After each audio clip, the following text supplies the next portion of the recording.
Esimene ettekanne on või siis kelle keeles räägib pärand ja ettekande teeb siis Kõrgema kunstikooli Pallas konserveerimise eriala professor ja Tartu Ülikooli ajaloo ning arheoloogia instituudis dotsent kultuuripärandi säilitamise alal. Kurmo Konsa, palun. Tere päevast, mu daamid ja härrad. Mul on väga hea meel siin olla, ma loodan, et teil ka. Saite aastakese must puhata, aga ma olen jälle tagasi siin uute mõtete ja uute ideedega. Mul on väga hea meel siin ülikooli raamatukogus olla. Nagu te ilmselt teate, on minu konserveerimise teekond saanud alguse just nimelt siit majast. See algus oli üsnagi tormiline, mõistust oli võib-olla vähevõitu, aga tahtmist oli seda enam. Praegu on nagu mõistust juurde tulnud, aga tahtmine on ka alles jäänud, nii et pole hullu. Kui ma seda tänast ettekannet ette valmistasin, erinevaid asju lugesin, siis jäi mul kõrva nagu selline fraas, et erinevad uurijad ja erinevad sellise konserveerimise arengu käsitlejad rõhutavad kõik seda, et millises sellises muutlikus ajas me elame, et kui palju selliseid uusi erinevaid aspekte, uusi erinevaid mõjutajaid meil on, et kõik muutub kogu aeg ja pidevalt. Kui ma nüüd tagasi mõtlen selle aja peale, kui mina oma konserveerimist alustasin, siis ega seegi aeg kuidagi staatiline ei olnud. See oli 90. aastate algus, väga suured muutused olid meil ees. Siis leidsin ma ilma suurde ajalukku süübimata sellisest suht lähiminevikust. 66. aastal on Robert Kennedy öelnud, et ajad on väga keerulised ja täis erinevaid ohte. Mina olin siis aasta vana, sellest ma suurt midagi ei mäletaks, aga ju need ajad siis olid sellised. Ühesõnaga, kõik ajad on kogu aeg muutlikud. Kogu aeg kõik asjad muutuvad. Et kui me selle ajas sees oleme, siis me peame sellega lihtsalt kohanema ja see annab meile õnneks, nagu ka Robert Kennedy siin oma ütluses kenasti väljendab, et see annab meile ka võimaluse midagi teha, see annab meile võimaluse muuta midagi.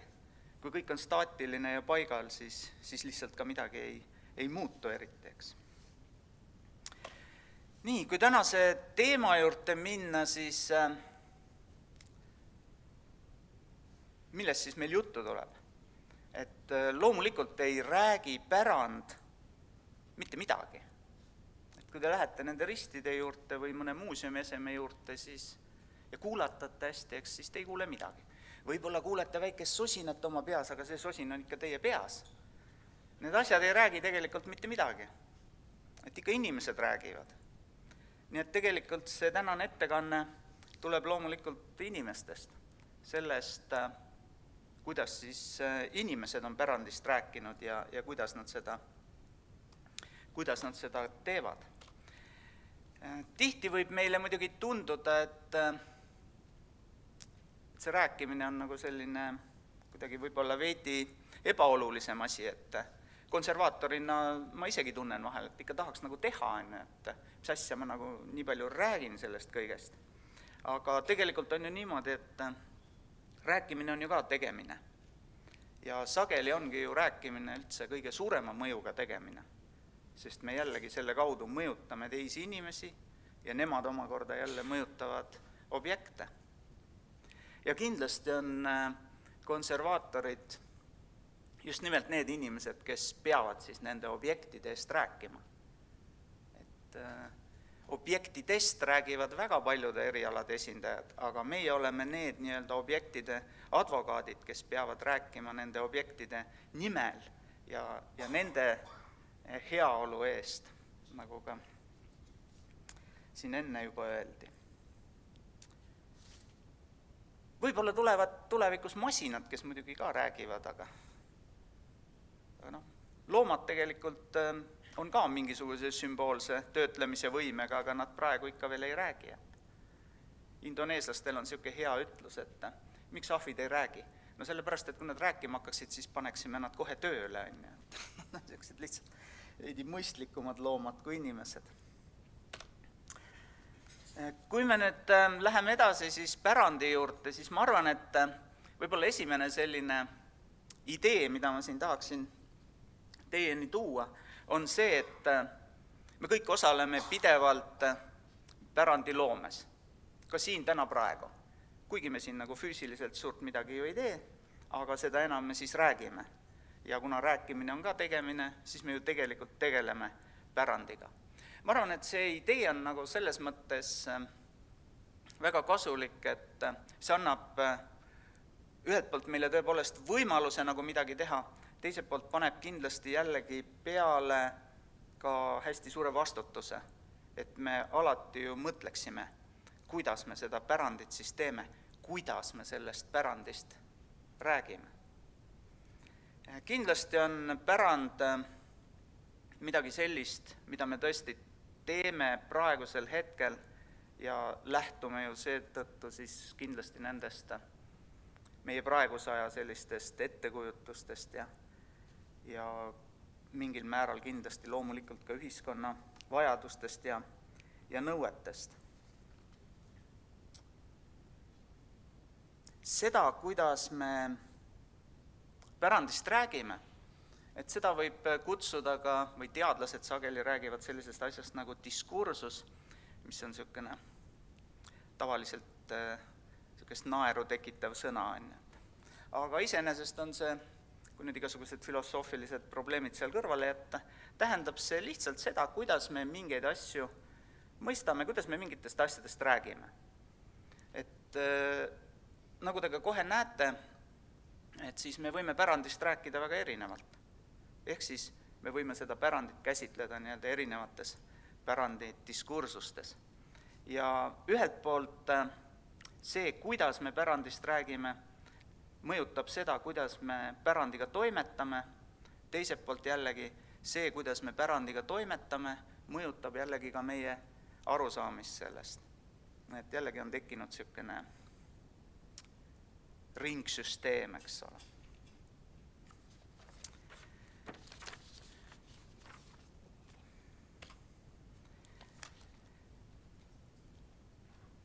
Neid pärandiga toimetamise viise on loomulikult erinevalt jagatud, et me võime siin mingisuguse ajaloolise käsitluse ette võtta, aga mina kasutan siin sellist, kriitiliste pärandiuuringute vallas viimasel ajal nagu esile kerkinud sellist mudelit või ideestikku, mis siis jagab need pärandi käsitluse viisid sellisesse 3 suuremasse gruppi. Et need 3 nagu käsitlust on ajaliselt üksteisele järgnevad, aga põhimõtteliselt nagu see selline ringikujuline mudel siin ka näitab, et me kasutame neid kõiki, sõltuvalt sellest, millised on siis meie konkreetsed eesmärgid ja mida me tahame siis selle pärandi käsitlusega saavutada. Kahjuks on loomulikult niimoodi, et mida asjad edasi arenevad, seda keerulisemaks nad ka lähevad.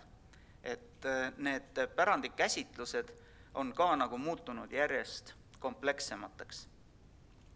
Ja siin ei ole midagi nagu parata, et kui me mingite asjadega rohkem tegeleme, siis me saame ka aru, eks ole, et nendes asjades ilmnevad nagu kogu aeg mingisugused uued aspektid ja asi läheb tegelikult hoopis keerulisemaks, mitte lihtsamaks.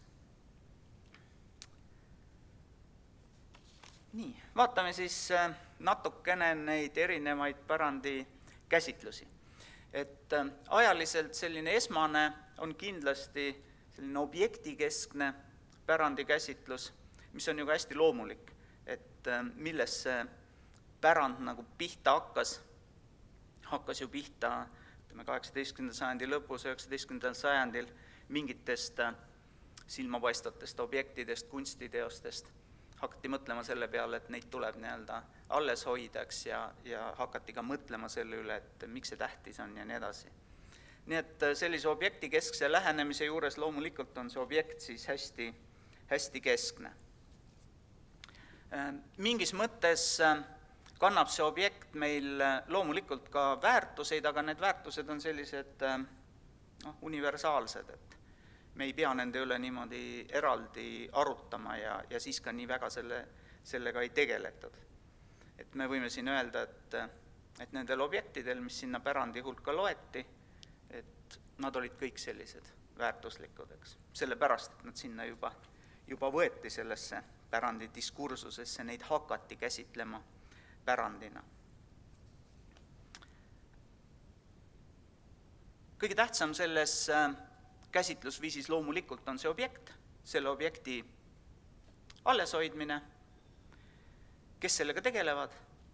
Tegelevad erinevad eksperdid, kes seda objekti tunnevad, kes oskavad temaga ringi käia, kes oskavad teda töödelda. Tänapäevaks on see keel, mida selline objektikeskne lähenemine kasutab, on ju valdavalt selline teaduslik keel, eks. Et üha enam me räägime nendest objektidest tuginedes erinevatele teaduslikele analüüsidele, kasutades keemia, füüsika, loodusteaduste keelt, eks. Ja see on täiesti selline loomulik osa. Selline objektikeskne lähenemine on iseenesest selles mõttes ääretult edukas, et meil tõepoolest õnnestub neid objekte füüsiliselt või enamikku objekte, eks ole, füüsiliselt alles hoida. Siin te näete ka mõningaid selliseid rahvusvahelisi hartasid, dokumente, mis tegelikult siis kajastavadki, ütleme, sellist objektikeskset lähenemist pärandile. Alates siis Ateena hartast, võib-olla kõige kuulsam siis seda tüüpi ideoloogia või diskursuse esindaja Veneetsia harta ja ka maailma kultuuri- ja looduspärandi konventsioon. Ma natukene iseloomustaksin seda tuginedes sellisele huvitavale raamatule nagu Kalvi Aluvee Veste ehitusmälestistest, mis on ilmunud 1983. aastal. See on mõeldud laiemale publikule ja ilmselt seepärast on siin ka tõesti seletatud selliseid nii-öelda põhimõisteid ja toodud välja selliseid alusprintsiipe, mida muidu on võib-olla ka päris raske nendest erinevatest dokumentidest leida, eks. Et Kalvi Aluvee oli arhitektuuriajaloolane ja restauraator, nagu te näete, ka ta töötas institutsionaalselt sellises olulises asutuses ja kõrgetel ametikohtadel, nii et kindlasti teatud määral see raamat peegeldab ka sellist institutsionaalset teooriat ja praktikat. See raamat tugineb suuresti Veneetsia hartale, et seda see autor mitu korda ka rõhutab. Selle raamatu lisas on ka Veneetsia harta eestikeelne tõlge olemas ja Kalvi Aluvee just rõhutab, et see Veneetsia harta on nagu väga niisugune hea, väga praktiline, selge, lihtne asi. Nüüd see Veneetsia harta siis koostati ajaloomälestistega tegelevate arhitektide ja tehniliste spetsialistide teisel rahvusvahelisel kongressil 1964. aastal. Ja siis järgmisel aastal, 1965. aastal, kinnitati see siis rahvusvahelise kinnismälestiste nõukogu poolt. Neil oli Krakowis esimene üldkogu. Et selle harta väljatöötamisel osalesid ka Nõukogude Liidu ja sotsialistliku leeri riigid. Ilmselt see oli ka üks nagu põhjus, miks ei olnud nagu mingit probleemi selle levikuga siia sotsmaadesse ja selle nii-öelda omaks võtmisega. Et oma taustalt on ta suuresti ju seotud üldse Teise maailmasõja ja sellele järgnevate suurte rekonstrueerimisprojektidega purustatud linnades. Nii. Veneetsia harta põhimõtteliselt rõhutab autentsuse olulisust. Et siit te näete kohe sellist alguslauseid selle harta preambulist, et kogu konserveerimine siis idee poolest põhineb siis suuresti autentsuse säilitamisel.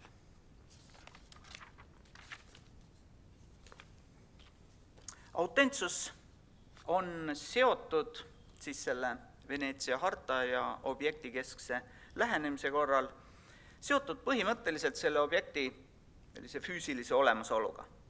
Ja see asja idee on selles, et nendesse objektidesse on mingisugusel viisil nii-öelda metafoorselt, aga samas ka täiesti konkreetselt salvestunud ajalugu.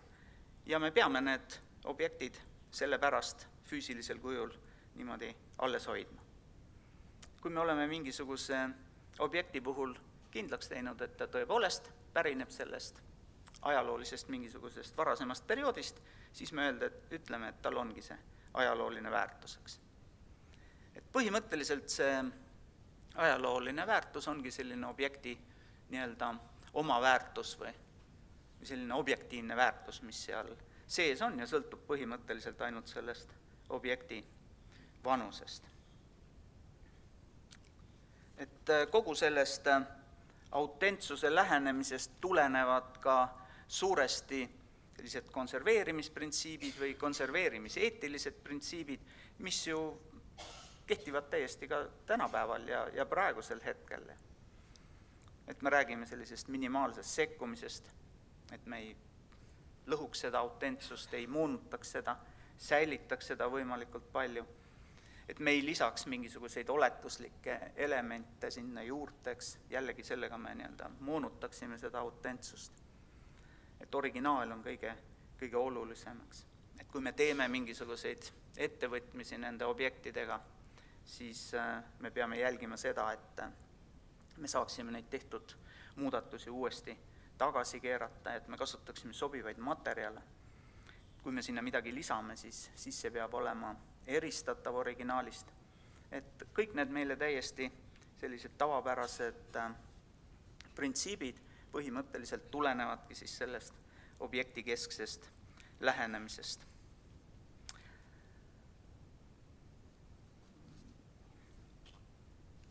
Kui nüüd vaadata seda, kes siis räägivad pärandi eest, siis seda teevad selles objektikesksel lähenemisel väga selgelt eksperdid. Et ükskõik, kuidas me neid nimetame või kes nad täpselt on, eks, siis igal juhul on nad nii-öelda oma ala spetsialistid, kes on seda õppinud. Et nagu siin Kalvi Aluveega ütleb, et enamasti on restauraatoriteks arhitektid või kunstiajaloolased, viimased peamiselt küll surnud ehitusmälestistel, mis vajavad konserveerimist. Nüüd selline laiema nagu avalikkuse roll või on, ütleme, pigemini selline nagu taustaks, et neid objekte tutvustatakse ekspertide poolt sellisele, ma ei tea, tõesti abstraktsele publikule, kes neid siis pärast kasutab. Et need pärandiga seotud sellised huvigrupid määratletakse ka loomulikult siis nende ekspertide poolt.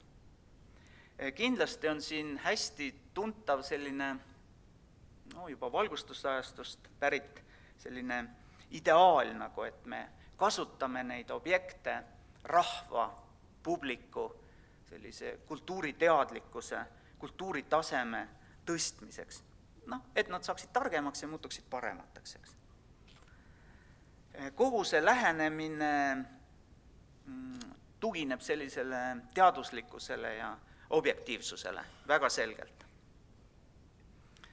Et nagu jällegi siin Kalvi Aluve kirjutab, et restaureerimine on rohkem teadus kui kunst. Ta nõuab väga palju mõtlemist. Ja mitmes kohas seal raamatus ta ka rõhutab, et toodud arvamused ja seisukohad toetavad üldiselt kehtivatele objektiivsetele seisukohtadele. Jällegi, et siin on tegemist mingisuguse tõega, mis on olemas nendes objektides ja eksperdid suudavad selle tõe sealt välja tuua, sõltuvalt muidugi sellest, kui haritud ja teadlikud nad on, ja seda siis publikule esitada.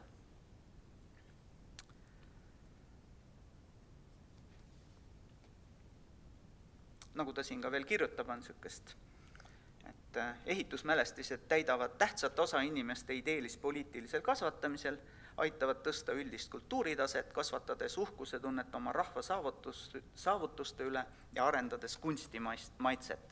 Et jällegi selline hästi tõesti valgustuslik ideaal, mis jätkus siis sellises objektikeskses pärandi paradigmas.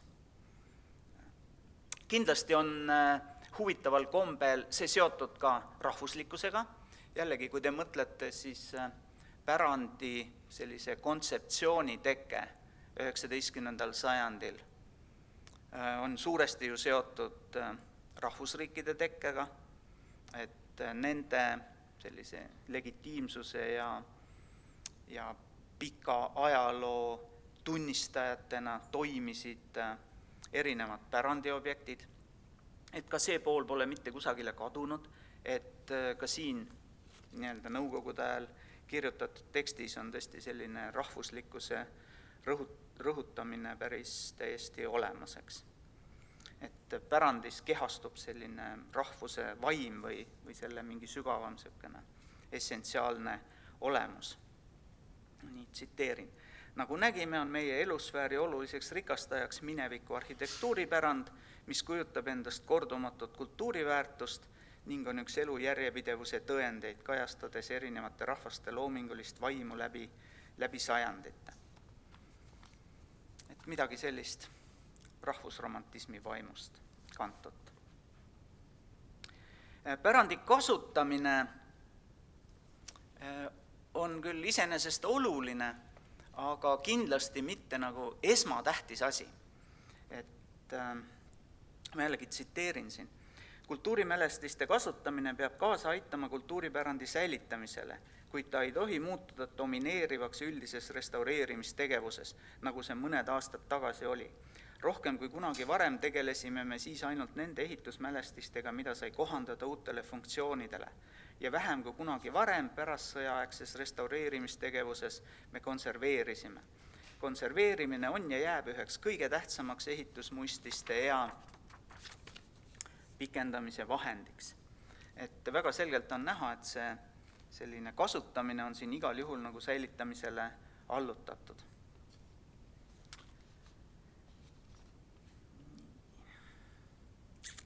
Nüüd kusagil möödunud sajandi, kusagil 80. aastatel hakati rohkem keskenduma nende objektidega ja nähtustega kaasnevatele väärtustele. Et see ei tähenda nüüd seda, et objektikesksel lähenemisel olid nagu väärtused kuidagi täiesti kõrvale jäetud.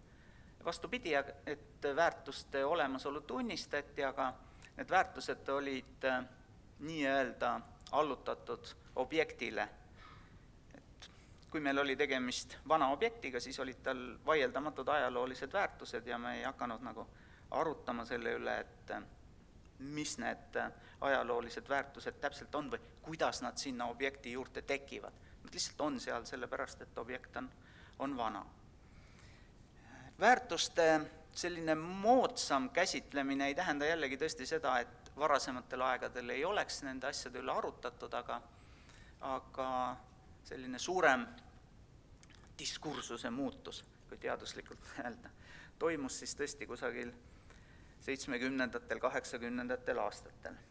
Ja hakati nagu mõtlema selle üle, et mis asi see siis on, mis teeb mingid objektid pärandiks.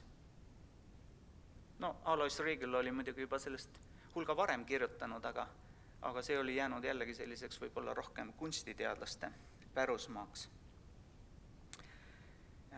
Selline väärtuste keskne lähenemine tõstab siis esile objektide ja nähtustega seotud väärtused. Endiselt loomulikult on see materiaalne objekt ikkagi selles konserveerimisprotsessis selline keskne, aga sinna juurde liituvad siis need väärtused, milledega me peame hakkama tegelema, millede üle me peame hakkama, mõtlema. Kust need väärtused tulevad?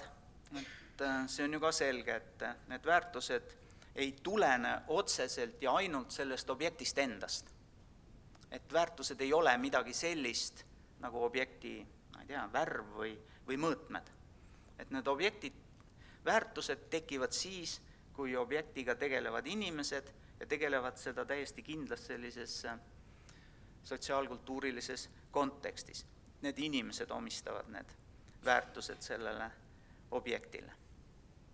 et selline väärtuste keskne nagu lähenemine siis on ka mingil määral olemas juba Veneetsia hartas, aga ütleme, sellised tõsisemad kajastused on siis Purra hartas ja Naara dokumendis.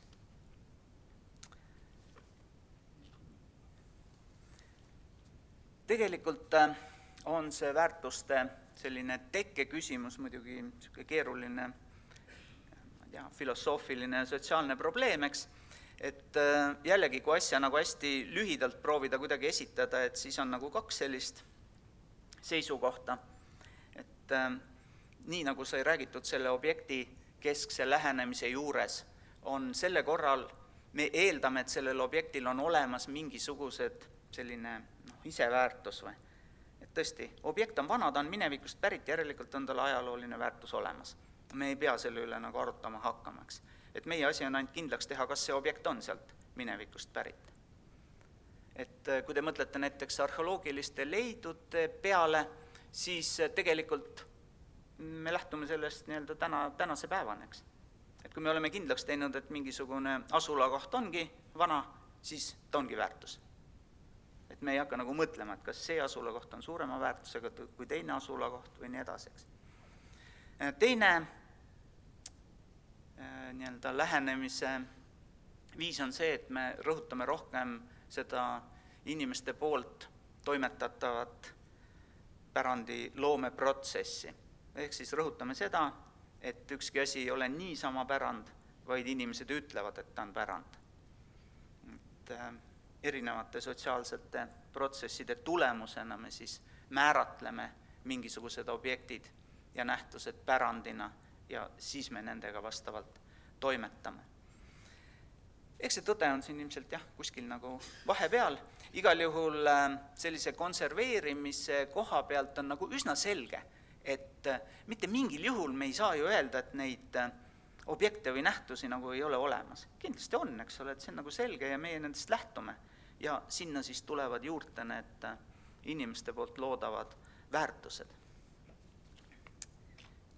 Aga kindlasti on ka tõsi see, et tõesti need väärtused ei ole nendes objektides kuidagi niisama olemas, vaid meie lihtsalt ise määratleme need ja ütleme, et võt, need objektid kuuluvad pärandi hulka ja nendega me toimetame seda viisi.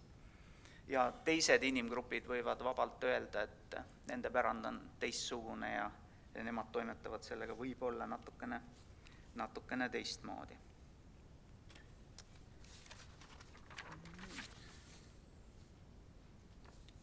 Selline väärtuste väljatoomisega tegelev pärandi diskursus või pärandi käsitlusviis on tegelikult tänapäeval üsnagi loomulik asi, eks. Et kus me sellega kokku puutume, esiteks seal, kus me määratleme mingeid objekte või nähtusi pärandina. Ehk siis, kui teile muuseumisse tuuakse mingi objekt ja te mõtlete selle üle, et kas me võtame selle muuseumisse, siis te proovite kindlaks teha selle objekti väärtuseid. Või kui võetakse mingit objekti mälestiseks, siis jällegi me peame kaaluma selle objekti erinevaid väärtusi ja hindama siis seda ja leidma, et kas see objekt kannab siis neid väärtuseid, mis muudavad ta pärandiks. Ja objektide konserveerimisel ja restaureerimisel samamoodi, et tänapäeval me proovime neid väärtusi üldiselt välja tuua, eks. Kuidas see kõik nüüd praktikas nagu välja kukub, et see on nüüd ise küsimus, aga vähemalt tõesti. Me peame suutma neid väärtusi esile tuua. Siin mõned lihtsalt näited sellistest juhtdokumentidest, kus on kirja pandud see, et me peame tõesti oskama neid väärtusi välja tuua, eks. Siin üks pilt siis sellisest konserveerimisprotsessist, mis jällegi algab sellega, et me uurime seda objekti ja muu hulgas lisaks siis sellistele füüsikalis-keemilistele ja muudele loodusteaduslikele andmetele proovime hinnata siis ka selle objekti tähtsust, olulisust, mis põhimõtteliselt tähendabki siis neid erinevaid väärtusi. Ja tuginedes siis nii selle objekti uurimisele kui ka siis nende väärtuste uurimisele, me siis mõtleme selle välja, mida selle objektiga ette võtta, kuidas teda siis konserveerida. Et asja idee on ju selles, et me säilitame objekte selleks, et need olulised väärtused, milledega see objekt on seotud, et need oleksid alles. Järelikult me peame nagu teadma, kuidas meie töötlemine nendele väärtustele võib mõjuda, eks. Ja me peaksime tegema oma konserveerimistöötlusi sedaviisi, et need olulised väärtused jääksid kindlasti alles, säiliksid paremini või isegi tõuseksid paremini esile, eks ole.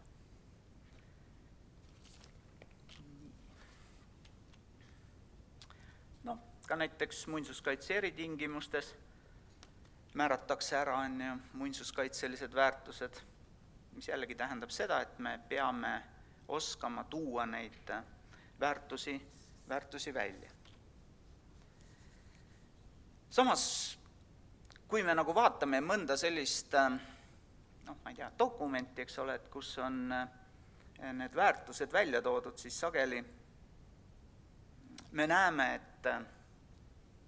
et me ikkagi räägime kogu sellest asjast objektikeskselt. Et kui me ütleme, et Tartu vanalinna oluliseks väärtuseks on tänavate võrkeks, siis me lähtume tõesti ainult puhtalt sellisest objektikesksest lähenemisest. Et tänavate võrk ise nagu ei ole väärtuseks, et sellega on seotud erinevad väärtused. Teine selline aspekt, mis alati silma torkab, või mis alati, lihtsalt teinekord silma torkab, mis viitab sellele, et me kasutame seda väärtuste lähenemist rohkem sellisel tõesti nagu sõnade tasemel, on see, et need väärtused on alati sellised kuidagi umbisikulised, eks. Aga kui me rääkisime väärtustest, siis neid väärtusi määratlevad inimesed kindlas kontekstis. Ehk siis me ei saa nagu öelda kuidagi, et sellel asjal lihtsalt ongi väärtused, kelle jaoks? Minu jaoks, eksperdi jaoks, inimeste jaoks, Eestis, kogu maailmas, eks. Me ei saa neid väärtusi niimoodi väga üldsõnaliselt kasutada, eks. Okei, aga vähemalt me tegeleme nendega, eks. Kes neid väärtusi määratlevad, on üldiselt ka selge, et sellega tegelevad eksperdid ikkagi. Proovitakse nüüd haarata juurde võimalikult palju erinevaid huvigruppe, eks. Et kogu see kaasamise värk on muidugi hästi jällegi populaarne, eks. Et kuidas see nagu praktikas välja kukub, on muidugi ise küsimus, aga igal juhul, kui see nagu on tõesti mõistlikul viisil läbi viidud, siis on sellest nagu alati tulu tõusnud, eks. Mis tähendab jällegi seda, et põhimõtteliselt me peame inimestele võimalikult palju selgitama seda, mida me teeme, eks. Jällegi meil siin Marike Laht andis hommikul kohe niisuguse korralduse kätte, et me peame seda tegema ja tegelikult see nii ongi, eks. Et see on seotud meie erialaga, meie endi tulevikuga, et kui me ei suuda nagu inimestele selgeks teha, mis asja me ajame ja milleks see neile ka kasulik on, ja siis muutub meie tulevik ka kuidagi selliseks kahtlaseks. Aga jah, üldiselt ikkagi rõhutatakse seda niisugust ekspertide keskset rolli, eks.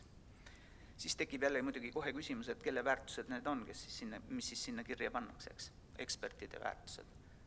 Okei, aga mida arvavad teised inimesed, et kes need teised inimesed on, eks, et see on selline laiem küsimus, aga kui te mõtlete nende ajakirjandusse jõudnud erinevate selliste muinsuskaitsega seotud probleemide peale ja kahjuks just tihti tulevadki need probleemid esile ja neid esitatakse, siis need probleemid väga sageli on tingitud just nimelt sellisest väärtuste konfliktist, ja sellepärast nad on ka sellised valulikud, eks, et kuidas siis ikkagi omanik ja muinsuskaitse näiteks oma asju saavad ajada.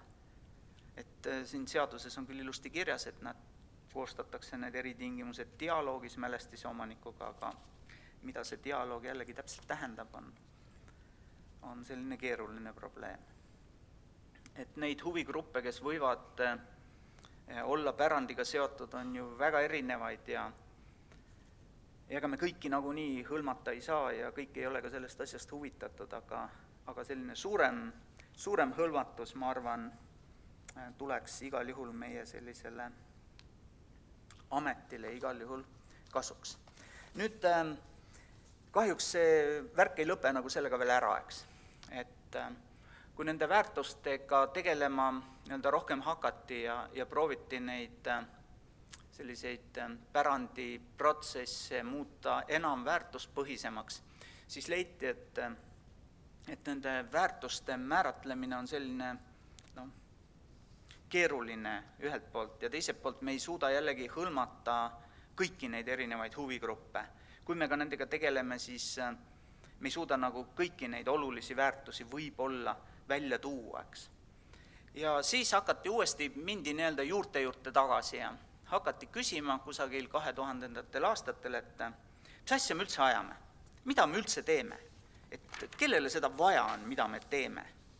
Ja siis tekkiski selline kolmas diskursus või viis, kuidas me pärandist räägime, mis on tõesti sellises arutelude staadiumis ja praegu võib-olla pärandi teaduses selline kõige nagu kuumem teema, eks. Et põhimõtteliselt pärandit on vaja inimestele, aga millistele inimestele? Mineviku inimesed on ära surnud. Et tuleviku inimestest me mitte midagi ei tea. Et kuidas see meie maailm siin üldse kujuneb ja kas neid üldse tuleb, eks ole, kes seda teab. No järelikult jäävad järgi, eks ole, meie praeguse aja inimesed. Ja selle uue inimeste keskse lähenemise idee seisnebki selles, et see pärand tuleks nagu muuta võimalikult inimese keskseks. Ehk siis need inimesed, kes praegu siin elavad ja kes selle pärandiga talitavad, peavad nagu tõesti tundma, et see pärand on nende jaoks ja see annab nendele midagi olulist elus juurteks. Nagu ma ütlesin, see tekkis kusagil, 2000. aastatel hakati selle üle arutama. Mingid ideed muidugi on juba ka nagu varasematel aegadel olemas, kas või siis sealt, kus hakati arutama näiteks ajalooliste parkide säilitamise üle, kust tuli sisse selline hästi tugev selline protsessuaalne ja muutumise agenda, ehk siis, mida me seal pargis säilitame, eks ole, et puud ju kasvavad ja surevad ära ja kukuvad pikali, et peaksime siis uued puud sinna istutama, eks ole, ei saa neid vanu seal püsti hoida, eks. Või seesama selline rahvaarhitektuuri idee, et kui me tahame hoida mingisugust kultuuritüüpi kusagil alles, siis me peame toetama mingil viisil neid sotsiaalseid protsesse sealt. Kindlasti hästi olulisena tuli siis ju sisse kogu pärandi valdkonda, see vaimse pärandi teema, eks, mille korral me jällegi ei saa seda ju niimoodi säilitada ja see säilitamise idee üldse on seal natukene hoopis ju teistsugune, eks. Nii et selline inimeste keskne lähenemine siis seab sellise kogukonna, kes siis selle pärandiga talitab, seab nagu kogu selle fookuse keskmesse. Et loomulikult ei kao kusagile ei objektid, ei kao kusagile väärtused, aga lihtsalt tuleb juurde see selline hästi tugev sotsiaalne ja kultuuriline mõõde, millega on meil jälle nagu natukene raske toime tulla, sest me oleme väga sageli harjunud toimetama selliselt objekti keskselt, eks.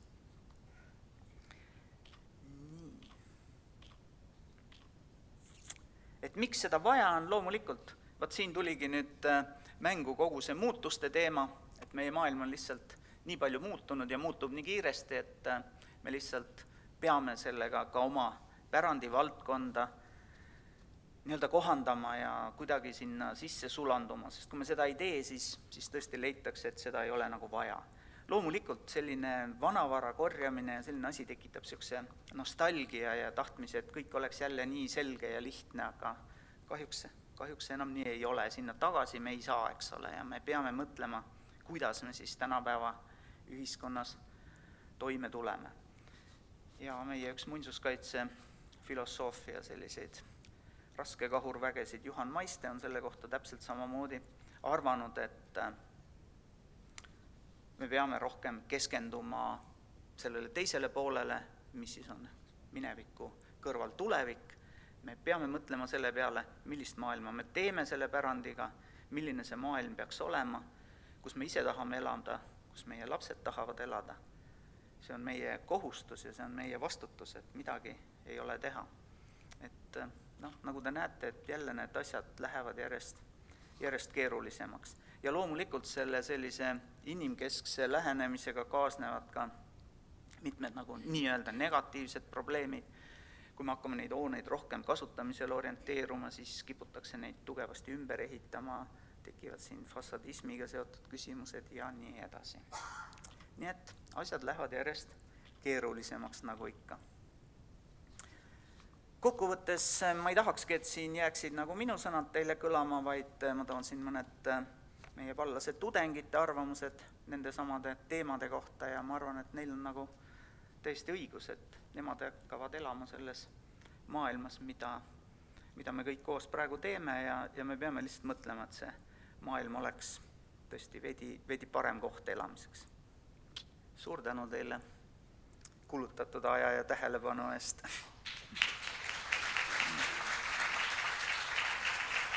Nüüd ma rääksin ennast nii osavalt aega sisse ka, et küsimustele enam aega ei ole. Ja kohe näha on tegemist ikkagi professionaalse õppejõuga. Kas on Kurmale küsimusi? Jah, on.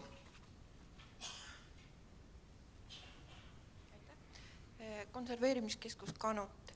Kurmo, aitäh sulle selle teema eest, aga mina tahaksin tuua seda välja, et see ei ole küsimus, see on kommentaar sellele teemale, et Kanut on 33 aasta jooksul väga erinevatele muuseumitele konserveerinud ja ikka ja jälle kohtume selle probleemiga, et see ilus konserveerimise keel, mida konservaator tegelikult oskab suheldes objektiga ja suheldes kolleegiga, et see tulemus saab kõige parem, siis on mul ikka niisugune tunne, et me teeme natuke liiga vähe koostööd muuseumi enda inimestega, et nad saaksid aru, mis töö ja mis keel see tegelikult on, mida meie kasutame ja teeme.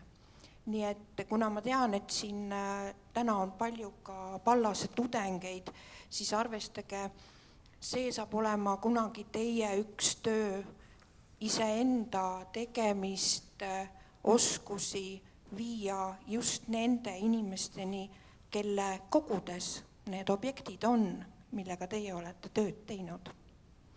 Et see ilus mõiste konserveerimise konservaatori keel jõuaks tegelikult ka objekti omanikeni. Aga aitäh, Kurmo, sulle selle teema eest. No nii ta on, et meile võib tunduda, et me räägime kõik eesti keeles, et saame nagu üksteisest aru, eks ole, et see kaugeltki nii ei ole, eks, et loomulikult on meie kohus nagu selgitada inimestele seda ja keegi ei ole süüdi, kui nad sellest asjast ju aru ei saa peale meie endi. Et meie peame suutma seda selgeks teha, eks ole. Meie oleme need eksperdid, kes nüüd taanduvad pigemini sellise kogukonna nõustaja rolli, mitte ei ole enam sellised inimesed nagu, ma ei tea, kes sõidavad maale nendele seal rääkima, mis väärtused neil on. Tsiteerisin ühte kunagist vestlust ühe eksperdiga.